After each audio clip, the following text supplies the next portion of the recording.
सोते हुए चंद्रयान-3 के विक्रम लैंडर और प्रज्ञान रोवर ने कर दिखाया एक और कमाल। इस कारनामे को देख अमेरिका को भी विश्वास नहीं हो रहा है। दोस्तों, जैसा आप सभी को पता है कि 4 सितंबर के दिन हमारे चंद्रयान-3 को इसरो के वैज्ञानिकों के द्वारा रेडियो सिग्नल के जरिए स्लीप मोड में डाल दिया गया था। इस प्रक्रिया में पहले चंद्रयान-3 के विक्रम लैंडर को स्लीप मोड में किया गया था। उसके कुछ घंटे के बाद प्रज्ञान रोवर को भी स्लीप मोड में डाल दिया गया था। साथ ही प्रज्ञान रोवर और विक्रम लैंडर की पोजीशन को ऐसे किया गया था कि जैसे ही 22 सितंबर को चांद पर सूरज निकले तो सीधा उसके सोलर पैनल पर सूरज की रोशनी पड़े, जिससे कि वह दोबारा जाग सके और अपनी मिशन को दोबारा से पूरा कर सके।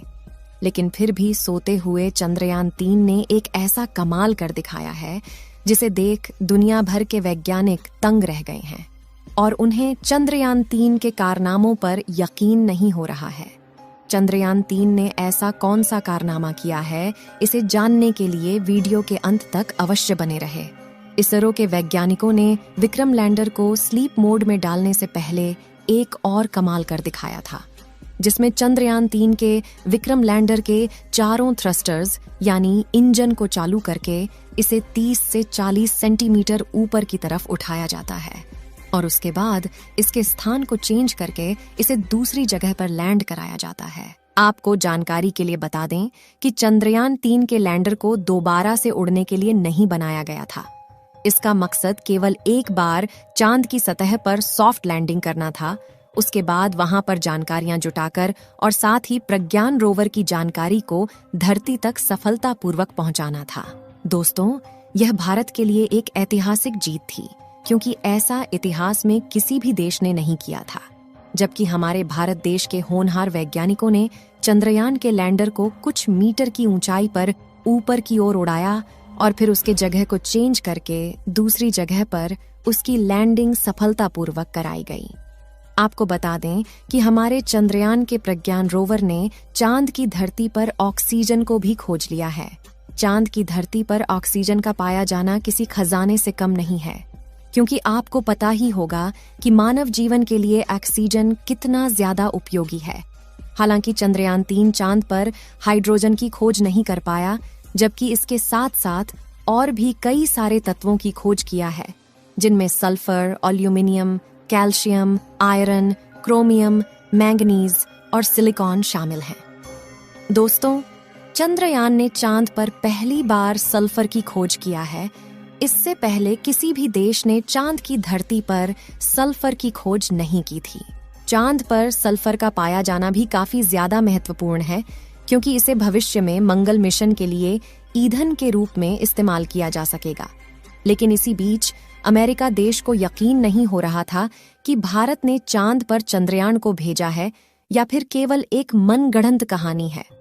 अमेरिका के वैज्ञानिकों में होड़ मची हुई थी कि शायद भारत ने कोई चंद्रयान मिशन भेजा ही नहीं है। इसीलिए चांद के ऑर्बिट में घूम रहे नासा के एक सैटेलाइट ने चांद के दक्षिणी ध्रुव की एक तस्वीर नासा के वैज्ञानिकों के पास शेयर की है, जिसमें हमारे भारत के चंद्रयान को साफ साफ देखा जा सकता है कि वह चांद की धरती पर कैसे खड़ा हुआ है। हालांकि यह तस्वीर जब ली गई थी तब हमारा चंद्रयान 3 सो चुका था और उस समय चांद के दक्षिणी ध्रुव पर रात हो चुकी थी। आपको हॉलो के अंदर जो पॉइंट दिख रहा है वह हमारा विक्रम लैंडर ही है, जिसे साफ साफ देखा जा सकता है। इस तस्वीर को देख अमेरिका के वैज्ञानिकों को विश्वास हुआ कि वास्तव में चंद्रयान की लैंडिंग दक्षिणी ध्रुव पर सफलतापूर्वक की गई है। जैसा कि आपको मालूम होगा कि हमारे चंद्रयान 3 के साथ ऑर्बिटर को नहीं भेजा गया था, क्योंकि चांद की कक्षा में चंद्रयान 2 का ऑर्बिटर पहले से ही घूम रहा था और वैज्ञानिकों ने चांद की कक्षा में घूम रहे चंद्रयान 2 के ऑर्बिटर को ही इस्तेमाल करके चंद्रयान 3 के डाटा को साझा किया था। इसी बीच चंद्रयान 2 के ऑर्बिटर ने सोते हुए प्रज्ञान रोवर और विक्रम लैंडर की एक तस्वीर ली है, जिसमें विक्रम लैंडर और प्रज्ञान रोवर साफ साफ नजर आ रहे हैं। यह बात भी दुनिया भर के वैज्ञानिकों को हैरान कर रही है कि आखिर जो मिशन साल 2019 में फेल हो गया था, उस मिशन के ऑर्बिटर ने चंद्रयान 3 के साथ कैसे संपर्क बनाए हुए हैं। इस समय चंद्रयान 3 का प्रज्ञान और विक्रम लैंडर स्लीप मोड में है और जल्द ही 22 सितंबर के दिन इसे फिर से जाग कर अपने मिशन को पूरा करना होगा। जैसा कि आपको मालूम होगा कि चंद्रयान के प्रज्ञान रोवर का चांद पर हाइड्रोजन की खोज करना बाकी है, लेकिन वैज्ञानिकों का कहना है कि वह प्रज्ञान रोवर और विक्रम लैंडर का चांद पर पुनः जागना नामुमकिन सा लग रहा है, क्योंकि इस समय चांद का तापमान लगभग -250 डिग्री सेल्सियस तक पहुंच चुका है और ऐसे में चंद्रयान 3 के उपकरण सही सलामत रहे ऐसा हो सकता है। लेकिन विक्रम लैंडर और प्रज्ञान रोवर में बैटरी लगी हुई है, जिस बैटरी को चार्ज होने के लिए सूरज की उपस्थिति अनिवार्य है और इस समय चांद के दक्षिणी ध्रुव का तापमान काफी ज्यादा कम हो गया है, जिससे कि उसकी बैटरी खराब होने के चांसेस बढ़ गए हैं। यहाँ गौर करने वाली बात यह है कि वैज्ञानिकों ने इसकी बैटरी में काफी ज्यादा इंसुलेटर का इस्तेमाल किया है, जिससे कि यह इतनी ठंडी में भी सही सलामत बनी रहे।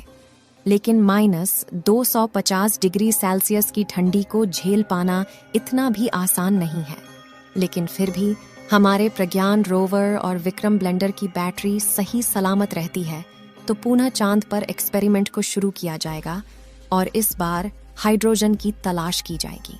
इस समय जो तस्वीर आप लोग अपने मोबाइल फोन पर देख रहे हैं, यह तस्वीर विक्रम लैंडर की है, जिसे चंद्रयान 2 के आर्बिटर ने अपने हाई रेजोल्यूशन कैमरा द्वारा कैप्चर किया है।